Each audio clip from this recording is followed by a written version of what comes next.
आज़ादी के 5 दिन बाद 20 अगस्त 1947 को संविधान सभा फिर मिली, जहां एक तरफ स्वतंत्रता मिलने की खुशी थी तो वहीं कई शिकवे शिकायतें भी सामने आने लगीं।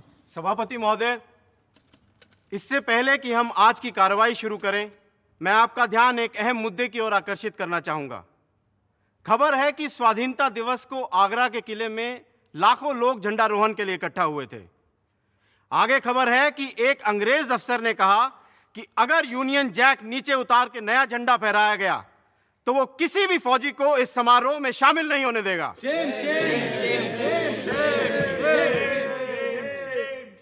हम किसी भी रूप में अपने राष्ट्रीय ध्वज का अपमान सहन नहीं कर सकते। मेरी सभापति जी से प्रार्थना है कि आप सदन के लीडर पंडित नेहरू से कहें कि वो इस विषय पे बयान दें। उन घटनाओं के मुतालिक जो 14-15 अगस्त को हुई, मैं सदन के नेता से गुजारिश करूंगा कि वो अपना बयान दें।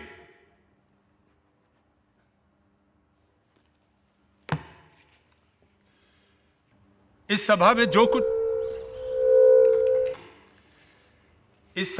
कुछ भी कहा जा रहा है उसे मैं पूरे गौर से सुनने की कोशिश कर रहा हूं,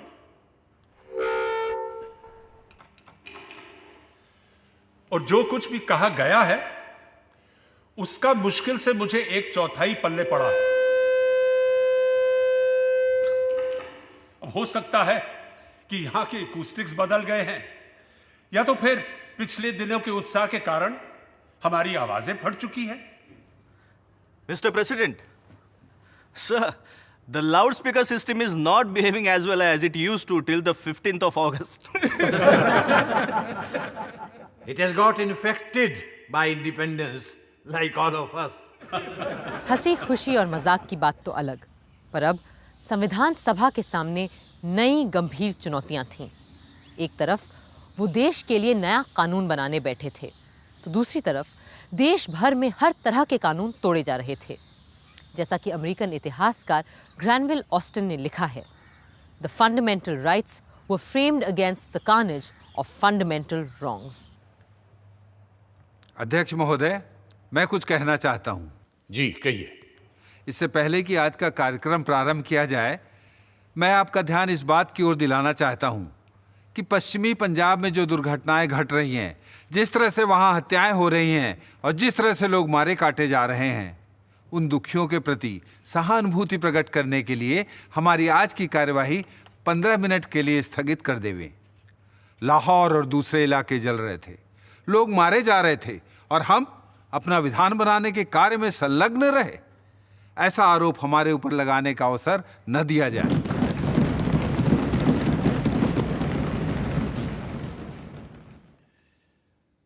इसमें कोई शक नहीं है कि जो मुसीबत इस वक्त बहुत से लोगों पर गुजर रही है, उससे हमारी पूरी सहानुभूति है और हम जहां तक हो सकता है कुछ करेंगे और इससे बाज नहीं आएंगे।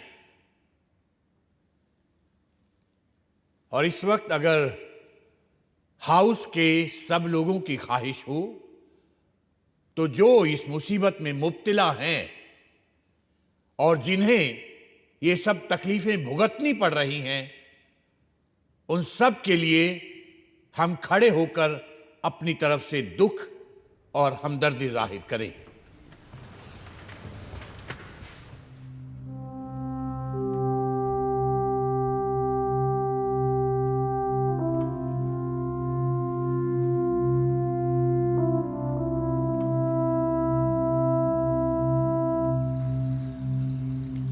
इसी सेशन में संविधान को बाकायदा लिखित रूप देने की दिशा में काम शुरू किया गया। तय पाया गया कि संविधान सभा के constitutional adviser sir Benegal Narasimha Rau, जो पूरी दुनिया में संविधान के महान विद्वान माने जाते थे, सभा में पेश प्रस्तावों और कमिटीज की रिपोर्ट्स के आधार पर संविधान का एक मसौदा तैयार करेंगे और इस ड्राफ्ट की संवीक्षा या स्क्रूटनी करने के लिए 7 सदस्यों की एक कमिटी नियुक्त की गई। This assembly resolves that the committee consisting of Honorable Alladi Krishnaswamy Iyer, Shri N Gopalaswami Ayyangar, doctor B.R. Ambedkar, Shri K.M. Munshi, Syed Mohammad Saadulla, Shri B.N. Mitter and Mr. D.P. Khaitan be appointed to scrutinize the draft of the text of the Constitution prepared by the Constitutional Advisor, Sir Banigal Narsingh Rao, giving effect to the decisions taken already in the Assembly. Those for the motion say aye. Aye. And those opposed to it say no. Ayes have it. Ayes have it. Ayes have it. The motion is adopted. Sir Benegal Narsing Rau के मसौदे को देख और परख के उसे सही रूप देने की जिम्मेदारी थी ड्राफ्टिंग कमेटी की, जिसके अध्यक्ष चुने गए थे डॉक्टर भीमराव अंबेडकर।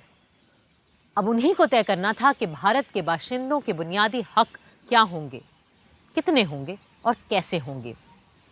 बरसों पहले सन 1931 के कराची कांग्रेस अधिवेशन में ही पंडित जवाहरलाल नेहरू ने साफ साफ हर एक हिंदुस्तानी के मौलिक अधिकार की बात सामने रखी थी और गांधी जी ने उनकी तायीद की थी। आज हम कांग्रेस की तरफ से सरकार से ये मांग करते हैं कि आपको हर हिंदुस्तानी को उसके बुनियादी हुकूक देने ही पड़ेंगे। भारत माता की जय! भारत माता की जय! भारत माता की जय! हम मांग करते हैं कि हर शहरी को अपनी बात कहने, विचार रखने की आजादी हो। हर नागरिक को मिलने जुलने, मीटिंग करने का हक हो। हम मांग करते हैं कि हर बशर को अपने मजहब को मानने और धर्म का प्रचार करने की छूट हो। हर जबान और इलाके के बाशिंदे को और खास करके माइनॉरिटी को इस बात का हक हो कि वो अपनी जबान और कल्चर को महफूज रखे। वंदे मातरम! वंदे मातरम! वंदे मातरम!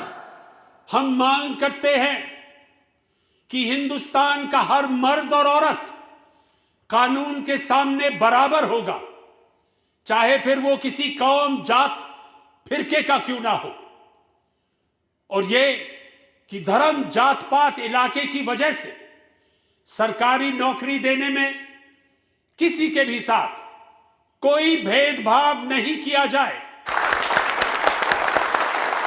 और हम मांग करते हैं कि किसी भी इंसान को गैर कानूनी गिरफ्तारी, तलाशी और कुर्की से ना गुजरना पड़े। हम सब एक हैं! हम सब एक हैं! हम सब एक हैं! और हम ये भी मांग करते हैं कि हमें इस बात की आजादी हो कि हिंदुस्तान का रहने वाला हर आदमी पूरे देश में जहां चाहे जाए, रहे, बसे और काम, नौकरी, व्यापार कर सके।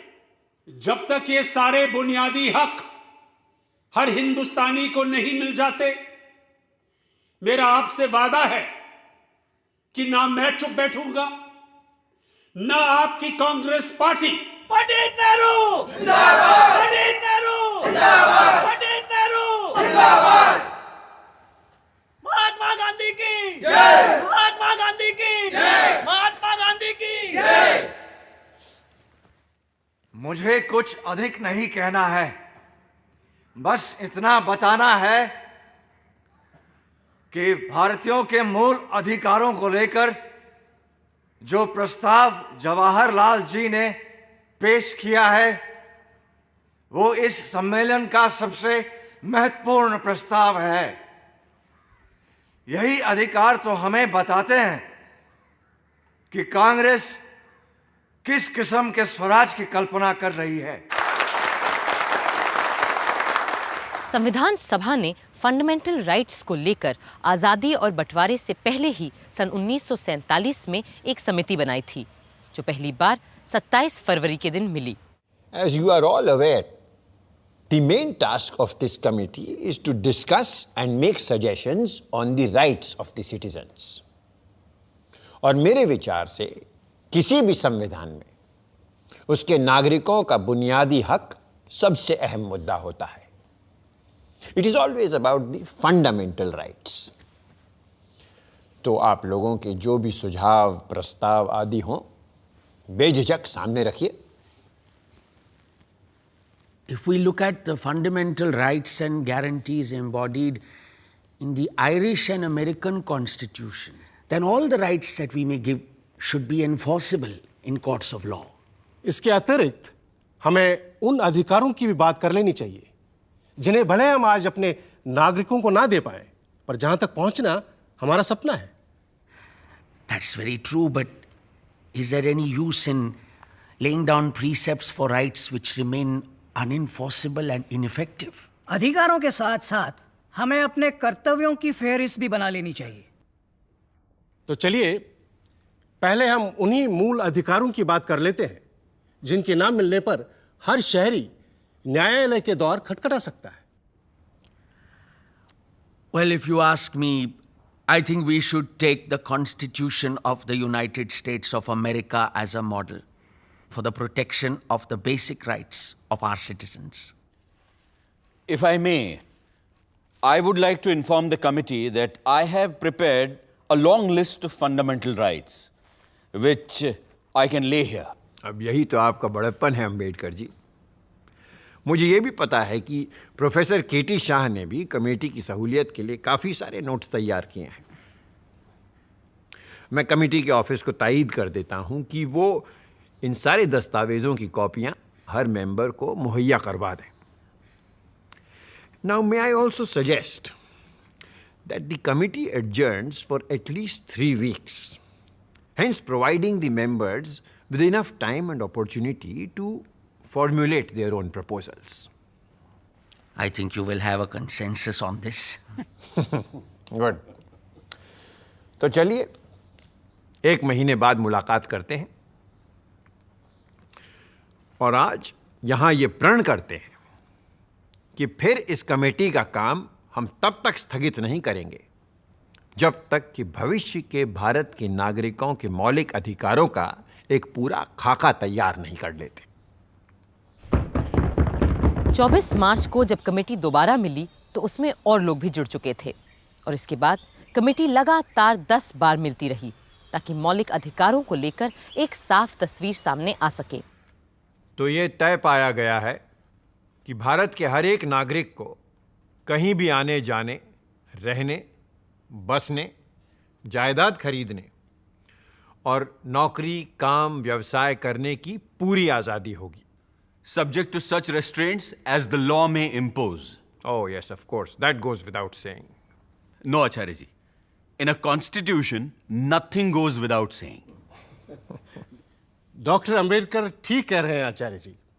तभी यहां जो ये लिखा है कि all citizens of the union will be equal before the law, मेरे विचार से लिखा जाना चाहिए कि all persons and not merely citizens of the union shall be equal before the law.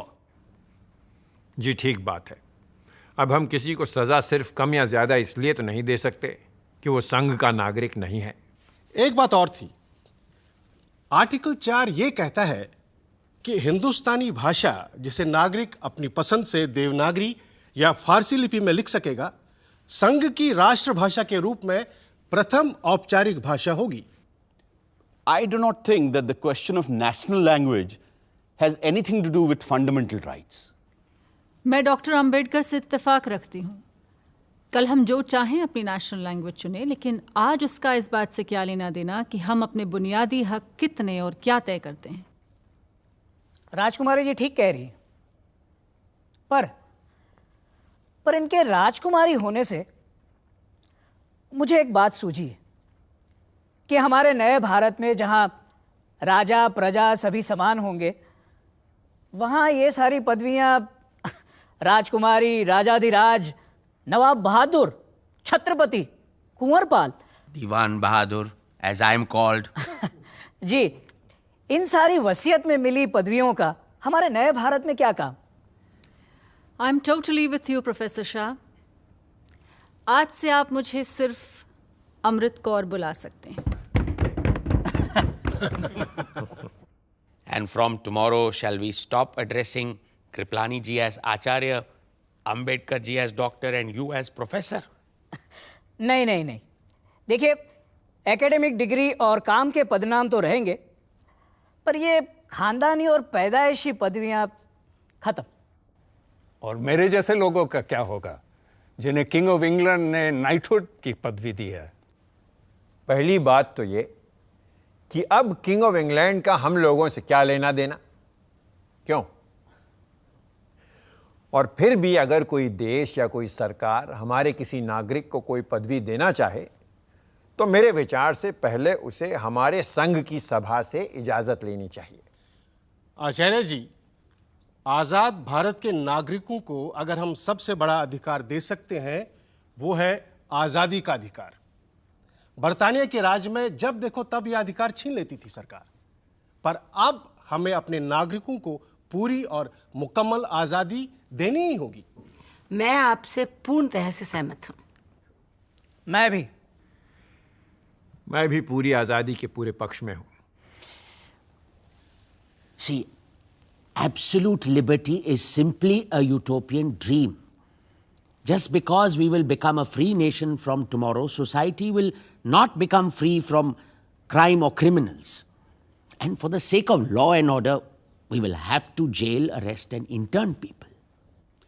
In that case, we should have a provision that the person has to be informed of his deprivation of liberty within 24 hours of his detention. हाँ, गिरफ्तारी के 24 घंटे के अंदर अंदर सही कानूनी मदद और सुनवाई का हक हमें हर नागरिक को देना ही होगा, वरना कोई फर्क नहीं रहेगा आजाद और गुलाम भारत में। मुझे नहीं लगता हम में से किसी को भी इस प्रावधान से ऐतराज होना चाहिए। लोकमान्य ने तो बहुत पहले ही कह दिया था that Swaraj is my birthright and I shall have it.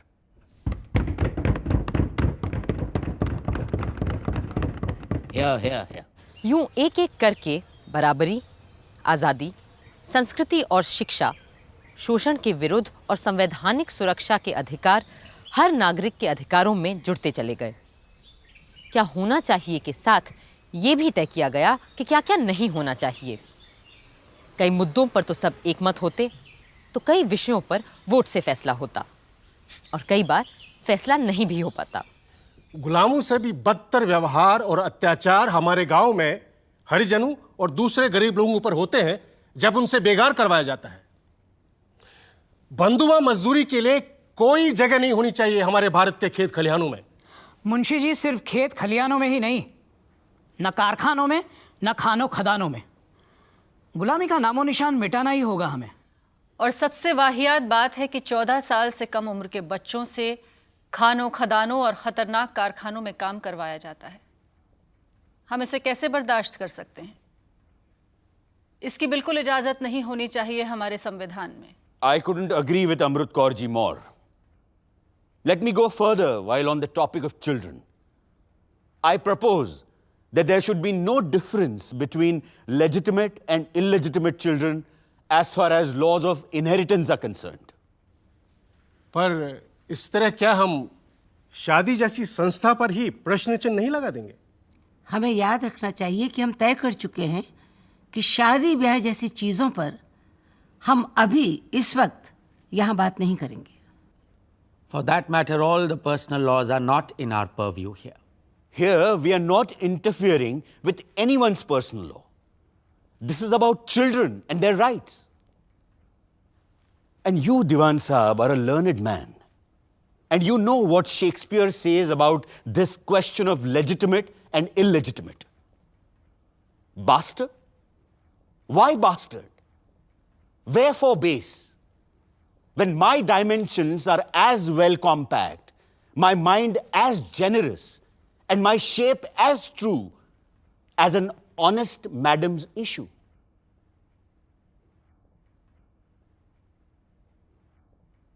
अब शेक्सपियर का जवाब देना थोड़ा मुश्किल हो जाता है, तो एक काम करते हैं, इस विषय पे वोट कर लेते हैं। Those in favor of Dr. Ambedkar's proposal, please raise your hands.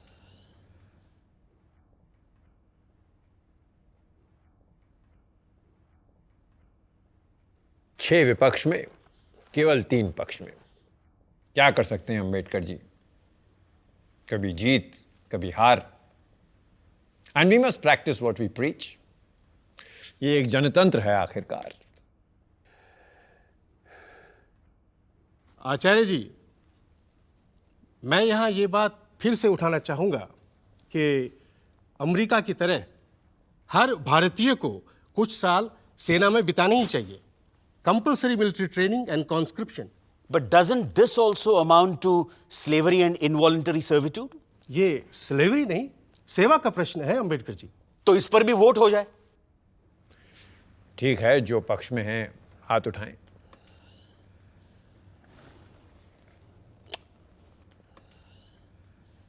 केवल 3 है पक्ष में। पर अगले मुद्दे पर सब मेरे साथ होंगे, ये मैं पक्का जानता हूं।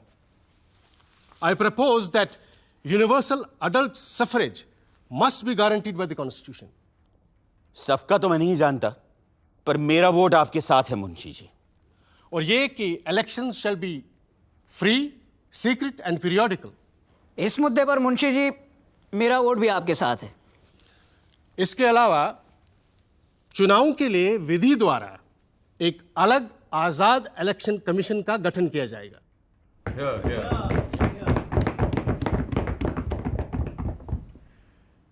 So we are all unanimous on this? Because today we are creating history. आज संसार के इतिहास में पहली बार एक देश स्थापित होते ही बिना किसी जाति, धर्म, लिंग, वर्ण और प्रदेश के भेदभाव के अपने सारे वयस्क नागरिकों को मतदान का अधिकार दे रहा है। And believe me, this voting right is the greatest fundamental right that we will be giving to the citizens of our country. उस समय तक दुनिया के कई अग्रणी राष्ट्रों में भी कहीं कालों को वोट देने का अधिकार नहीं था, तो कहीं औरतों को, तो कहीं और दूसरे धर्म के मानने वालों को। लेकिन हमारा संविधान बनाने वाले एक नया इतिहास रच रहे थे। पर अभी और भी कई मुद्दे तय होने थे, और उनमें से एक था अभिव्यक्ति का अधिकार, the right to freedom of expression.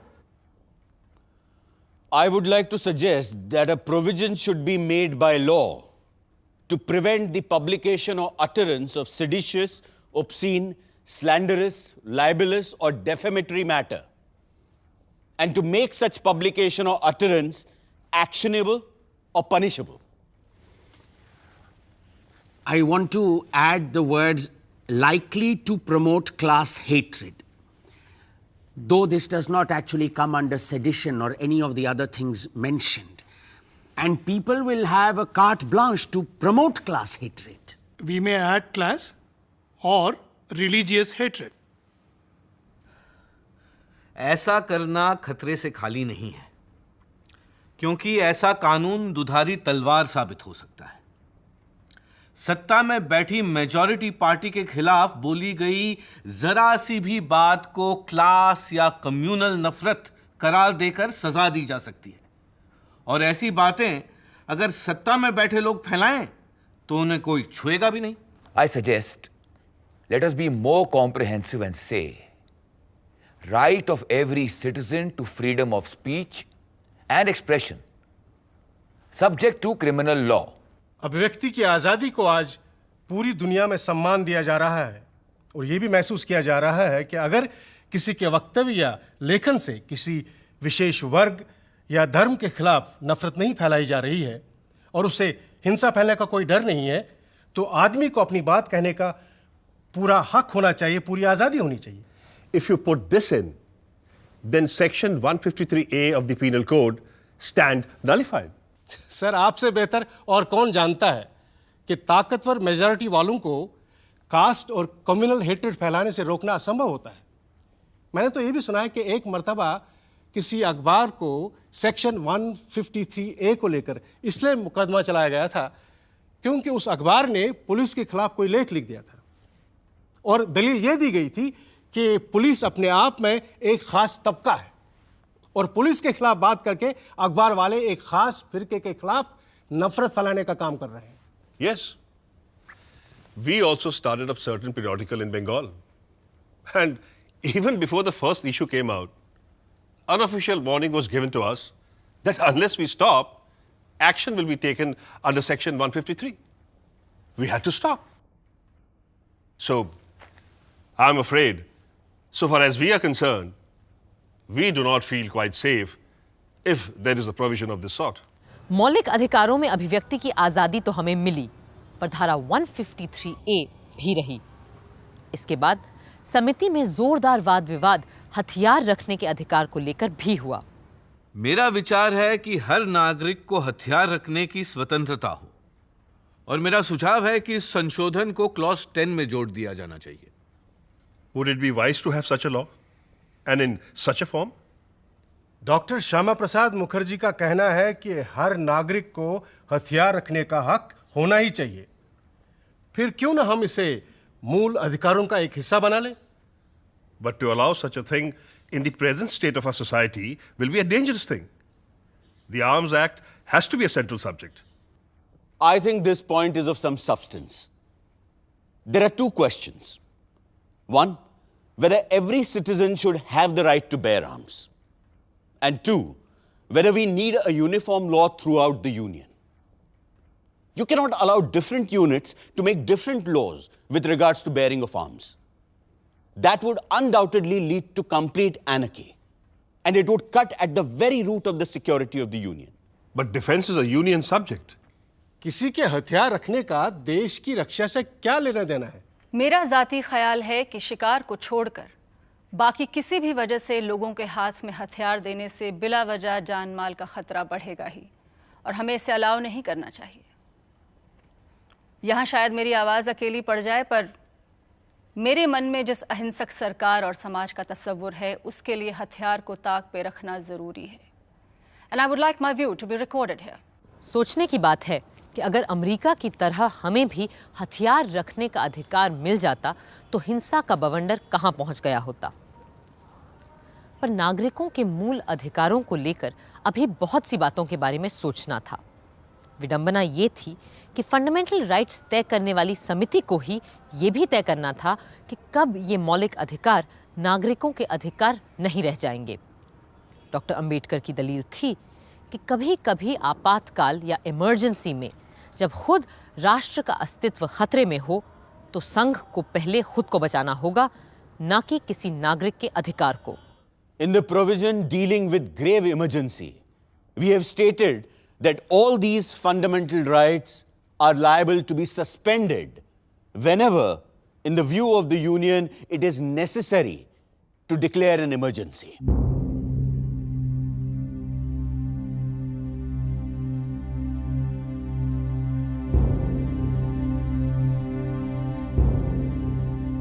दुनिया के कई संविधानों में मौलिक अधिकारों के चलते आप नागरिक को गिरफ्तार कर ही नहीं सकते, पर हमने इसे अपने संविधान से हटा दिया है ताकि आने वाली सरकारों को हम ऐसी किसी भी बेड़ी में ना जकड़ें। हाँ, पर सही कानूनी कार्रवाई का प्रावधान हमने हर हाल में रखा है। जरूरी सवाल यह है कि क्या लेजिस्लेचर के पास ये विशेषाधिकार होगा कि अगर वो चाहे किसी भी व्यक्ति को बिना मुकदमा चलाए ही कैद में रख सकते हैं? ऐसा कोई अधिकार हम नहीं देने जा रहे हैं जिसके चलते सरकार बिना कानून और अदालत के सामने जाने का हक दिए किसी को भी गिरफ्तार कर ले। छोटी बड़ी कोई बात संविधान बनाने वालों की नजरों से छूटी नहीं थी। जैसे शादी ब्याह को लेकर उस समय चले आ रहे कानून को चुनौती दे डाली श्रीमती हंसा मेहता और राजकुमारी अमृत कौर ने।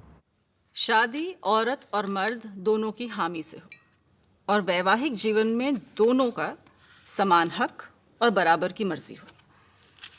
ये नुक्ता फंडामेंटल राइट्स में आना चाहिए। आना तो चाहिए, पर मर्द मानेंगे कहाँ? गांधी जी ने तो अपनी प्रार्थना सभा में ये तक कहा था कि मुख्तलिफ मजहबों और फिरकों के लोगों के बीच शादियां होना अच्छा ही नहीं, जरूरी भी है। और मैं कहता हूं कि पति और पत्नी अपने अपने धर्म को ना छोड़ें। पर 1872 के स्पेशल मैरिज एक्ट के तहत ऐसी शादियों की मनाही है। अगर दो अलग धर्म के लोग आपस में शादी करें तो दोनों में से कोई एक अपना धर्म बदले, या फिर दोनों ये हलफ उठाएं कि दोनों नास्तिक हैं। मेरी एक सहेली को तो अपना धर्म बचाने के लिए स्विट्जरलैंड जाकर के शादी करनी पड़ी। अब ये बताइए कितने लोग इस बात को अफोर्ड कर सकते हैं?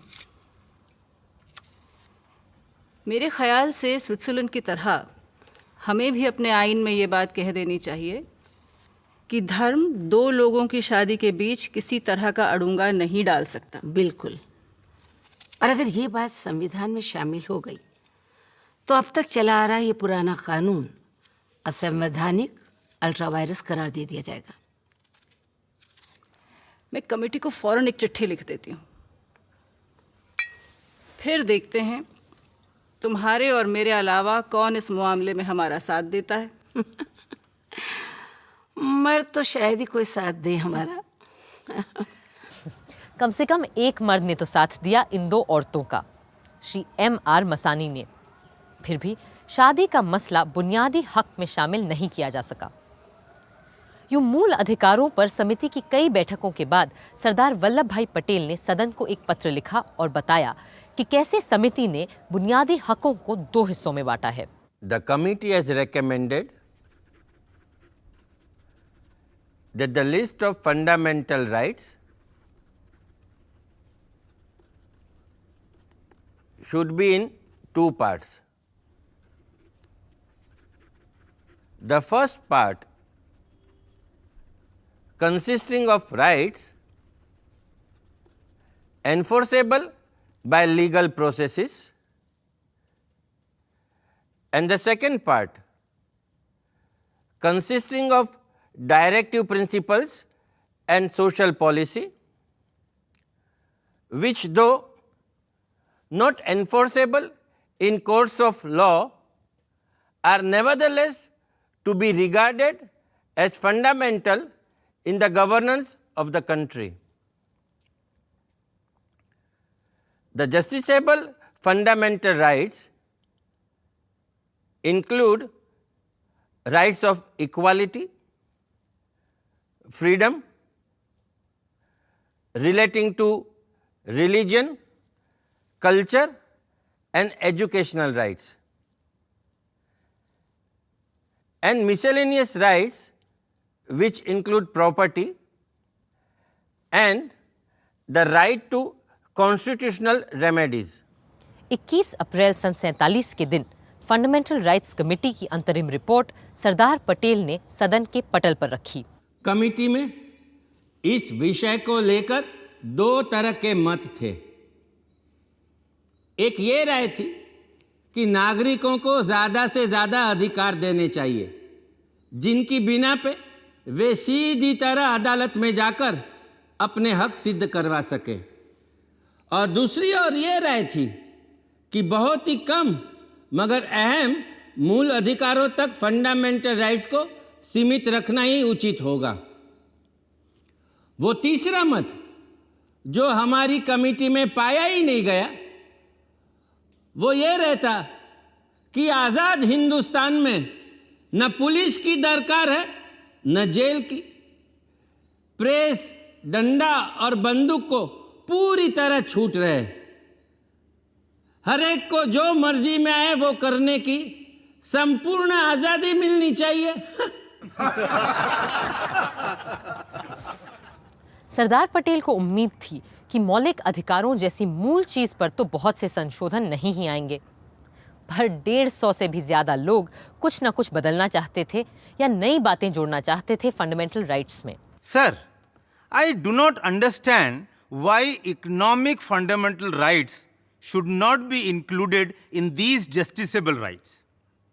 Economic rights are essential while framing a country's constitution, and they must also be made justiciable.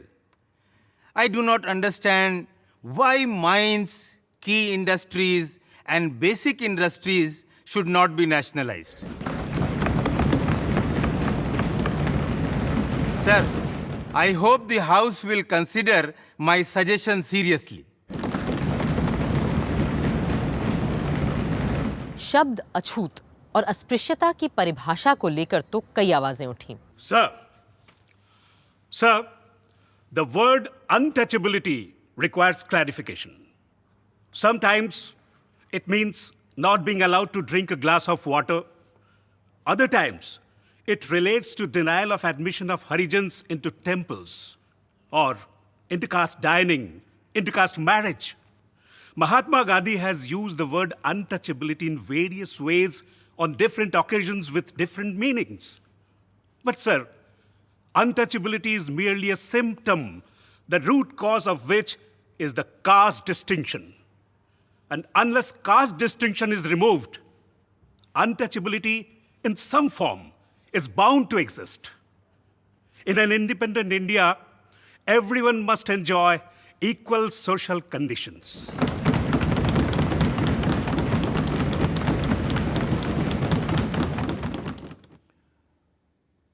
I take it that the legislators will define the word untouchability so that the courts might prescribe proper punishment. Sardar Vallabh भाई पटेल कुछ और अनुच्छेदों को स्पष्ट करने फिर खड़े हुए। Sir, I beg to move that 1. The state shall not discriminate against any citizen on grounds of religion, race, caste, or sex. 2. There should be no discrimination against any citizen on any ground of religion, race, caste, or sex in regard to A. Access to trading establishments, including public restaurants and hotels. B. The use of wells, tanks, roads, and places of public resort, maintained wholly or partly out of public funds, or dedicated to the use of the general public. Sir, the following word should be inserted after sex: or of dress worn of any nationality. It seems a laughing matter, but even today, on the threshold of independence, there are hotels which do not welcome people dressed in Indian style. Sir, I moved that the words schools, hostels, temples, or places of worship should be included. Although some schools are thrown open to Harijans in the villages, they are not allowed to sit along with caste Hindu students. They are asked to sit on the floor or at some distance. As regards temples, untouchables are made to worship God only from a distance and not from within the temple itself. I think untouchability is the sole cause of this.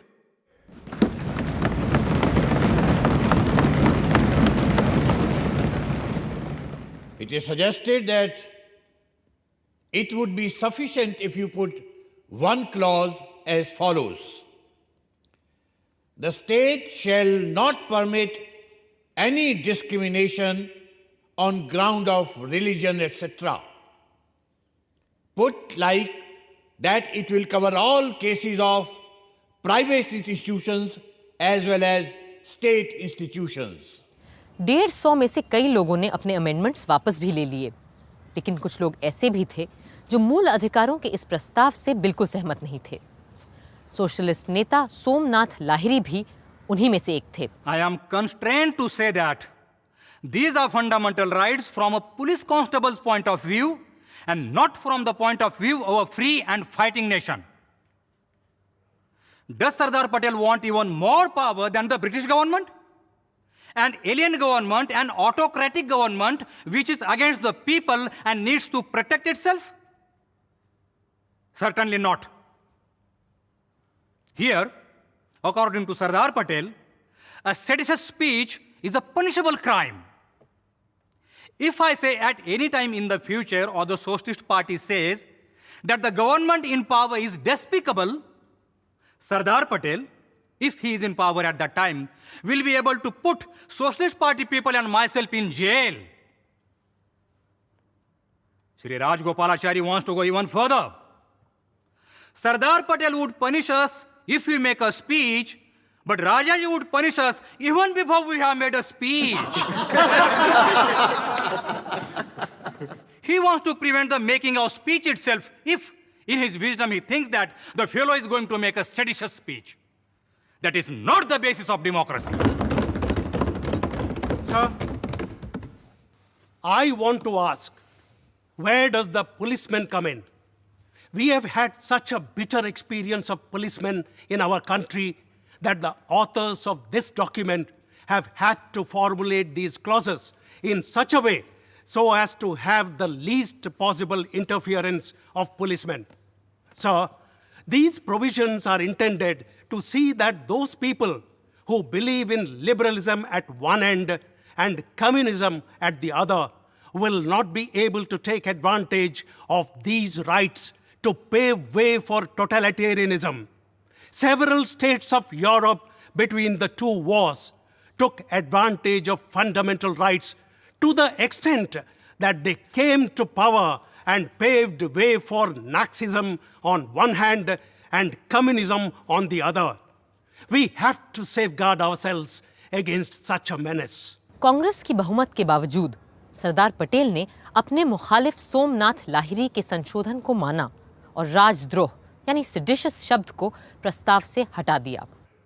My amendment that the word seditious be deleted has been agreed to by the mover of the resolution.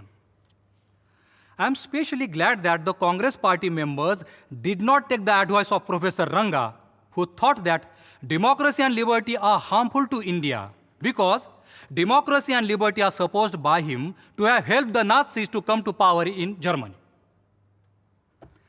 Anybody who knows a little history knows that Nazism is not the result of having too much democracy.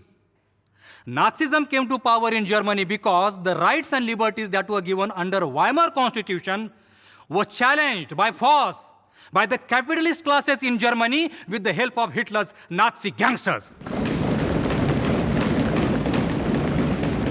ऐसे भी लोग थे जो चाहते थे कि हम अपने संविधान और मूल अधिकारों को तब तक तय न करें जब तक वजूद में आने वाले मुल्क पाकिस्तान का संविधान नहीं बन जाता. सर, जहां तक माइनॉरिटीज के अधिकार की गारंटी का सवाल है, इस मुद्दे को आने वाली सरकारों पे छोड़ देना चाहिए. यहां के लोग शायद ये देखना चाहेंगे कि पाकिस्तान में बसने वाली माइनॉरिटीज के साथ क्या होने वाला है. इसलिए यह मसला फिलहाल इतनी आसानी से सुलझने वाला नहीं है. मैं कहता हूं कि इस समस्या को ऐसे ही हवा में लटके रहने दें तो बेहतर होगा, जब तक कि हमें पता ना चले कि आइंदा के विभाजित हिंदुस्तान की शक्ल क्या होगी और उन इकाइयों में माइनॉरिटीज को लेकर क्या बर्ताव होने वाला है. Mr. President, sir, I am surprised at this statement of Mr. Tyagi. Rights of minorities should be absolute rights.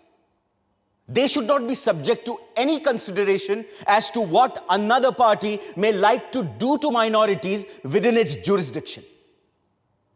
No matter what others do, I think we ought to do what is right in our own judgment. And personally, I think that the rights which are indicated are rights which every minority, irrespective of any other consideration, is entitled to claim. The first right that we have given is the right to use their language, their script, and their culture.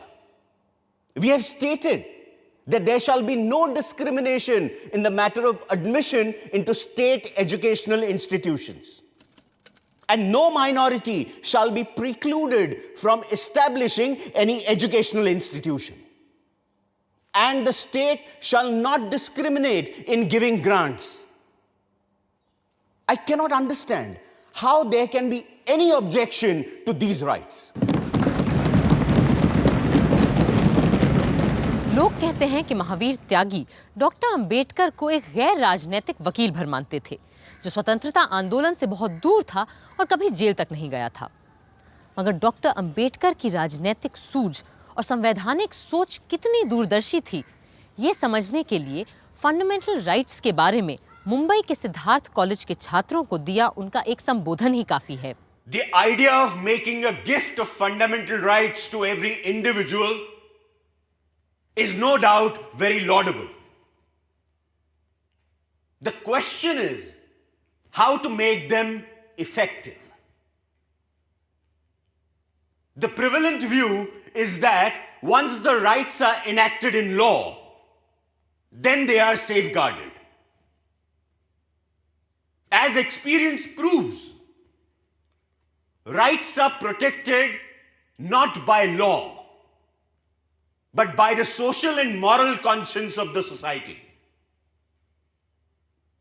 If the fundamental rights are opposed by the community, no law, no parliament, no judiciary can guarantee them in the real sense of the word. What is the use of fundamental rights to the untouchables in India? As the British political thinker Edmund Burke said, there is no method found for punishing the multitude. Law can punish a single solitary recalcitrant criminal.